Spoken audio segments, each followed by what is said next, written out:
कारगिल युद्ध में अनगिनत गोलियां खाने वाले सेना के एक भूतपूर्व जवान की भुजाएं एक बार फिर से पाकिस्तानियों और उसके पोषित आतंकवादियों के दांत खट्टे करने के लिए फड़क रही है। उसने साफ कहा कि देर अंधेर नहीं, जल्द ही हमारी तीनों सेनाएं पाकिस्तान पर काल बनकर बरसने वाली है। जौनपुर जिले के सिकरारा थाना क्षेत्र डमरुआ गांव के निवासी राजबहादुर पाल ने सन 1984 में सेना ज्वाइन किया था। उनकी तैनाती देश की विभिन्न सीमाओं से लेकर श्रीलंका तक रही है। सन 1999 में कारगिल युद्ध के दरमियान राजबहादुर मालवाहक गाड़ी से सामान लेकर जा रहे थे। इसी बीच उनके वाहन पर पाकिस्तानियों ने हमला बोल दिया, ताबड़तोड़ गोलियां बरसाने लगे। गोली से उनके 2 साथी घायल हो गए और वो गाड़ी से खाई में कूद गए, जिसके कारण उनका सिर नीचे और पैर ऊपर हो गया था। पाकिस्तानियों की अनगिनत गोलियां उनके दोनों पैर में लगी, जिससे उनका दोनों पर छलनी हो गया था। पूरी तरह से स्वस्थ होने के बाद अपने पिता के आदेश पर सन 2002 में अपने पद से त्यागपत्र दे दिया।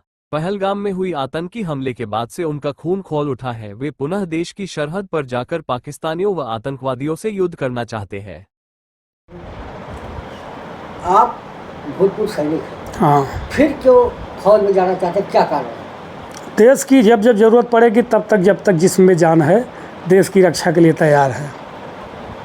क्या अभी जो पहलगाम घटना हुई उससे आहत है, क्या उसको पहले से कुछ? नहीं, पहले से ही। जब जब पाकिस्तान या कोई विदेशी ताकतें हमारे देश पर आँख उठाएंगी, तब तक, जब तक हम जो है जिस्म में जान रहेगी, लड़ने के लिए तैयार हैं और इतना हौसला रखते हैं कि परास्त भी कर देंगे। अभी उतना बाजुओं में दम है। कारगिल में युद्ध में आपको कितनी गोलियां लगी थी, कैसे लगी थी? आप कारगिल युद्ध में मैं सप्लाई में था, अपनी सप्लाई की गाड़ियां लेके आगे चल रहा, एक साथ की गाड़ी ले करके मैं आगे चल रहा था। अचानक जो है ऊपर से भ्रष्ट फायर आया। मैंने जो है, मेरे 2-3 जवान घायल हो गए और मैं अचानक जो है कूद गया। जब गोलियां चलने लगी तो गाड़ी लड़खड़ाने लगी, पहाड़ी टकराई, मैंने नीचे जंप कर गया। मेरा शरीर नीचे गड्ढे में, मेरा पैर ऊपर में, ऊपर मेरे पैरों में भ्रष्ट फायर लगा। उसी समय मैं भी बेहोश हो गया। इसके बाद उठा पटा के जम्मू 92 BH आया। वहाँ से हमको रेफ़र कर दिया गया RR दिल्ली, RR अस्पताल दिल्ली। वहाँ से मैं ठीक होकर के आराम से घर अपने आ गया। कितनी गोलियां लगी थी? अब अनगिनती लगी थी, 100-200 भ्रष्ट तो होता ही है। अब उस समय तो कोई गिना नहीं है, लेकिन यह है पूरा पैर छलनी हो गया। तो अनगिनत उसमें जो है कम से कम दो भ्रष्ट मारा होगा तो कम से कम 150-200 गोली, 2-3 भ्रष्ट मारा होगा तो और ज़्यादा, क्योंकि ऊपर पहाड़ी से लोग भ्रष्ट ही मारते हैं आतंकवादी। ये जो पहलगाम की घटना हुई है, इसमें सरकार, ये जनता का भी देर हो रही है, जवाबी नहीं, देर कुछ नहीं हो रही है। किसी चीज़ का इंतज़ाम करने के लिए हर साजो सामान की ज़रूरत पड़ती है, क्योंकि हमारी जो सेनाएं हैं पूरे देश में डिप्लॉय हैं और उसमें से निकाल के पूरा इस पश्चिमी छोर पे लगाना है और कोई बॉर्डर हमको खाली नहीं छोड़ना है, क्योंकि कोई भी देश हमारे ऊपर अटैक कर सकता है, क्योंकि किसी का कोई भरोसा नहीं होता है कि अगर उधर से लड़ रहे हैं पता चला दूसरी तरफ से। इसलिए थोड़ा सी तैयारी करने में समय लगता है और देर होती है, अंधेर नहीं होती है, क्योंकि हम ऐसे कूद जाते हैं। हो सकता है पाकिस्तान तैयारी से हो, हम पे अटैक कर दे, हम घायल हो जाएं, वो आके दिल्ली में चाय पिए और हमारा ये मानना है कि हम जाके लाहौर में चाय पिएंगे। सुबह की चाय लाहौर में, नाश्ता जाके पाकिस्तान में लेंगे।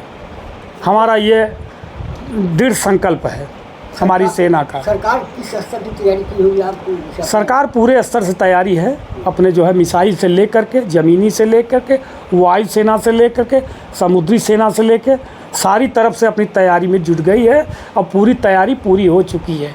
तीनों सेनाओं को निर्देश मिल चुका है। जब भी फायर जो है हो सकता है 1-2 दिन या 4 दिन में, जैसा भी हो। कैसी ऑपरेशन चाहते हैं आप लोग?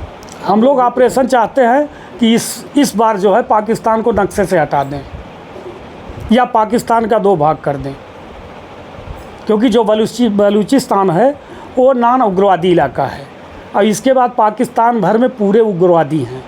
इसलिए उग्रवादियों का एक अलग स्टेट बन जाए और वो नक्शे से नस्ता नबूत हो जाए, कोई अलग ही स्टेट के नाम से उभरे।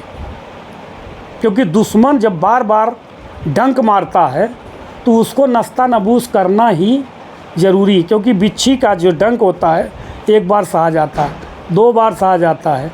जब वो बराबर डंक मारती है तो उसको पैर से कुचला भी जा सकता है। यही उद्देश्य हमारे देश का है और यही हमारी भारतीय सेना का मेन उद्देश्य है और यही हम लोग चाहते हैं।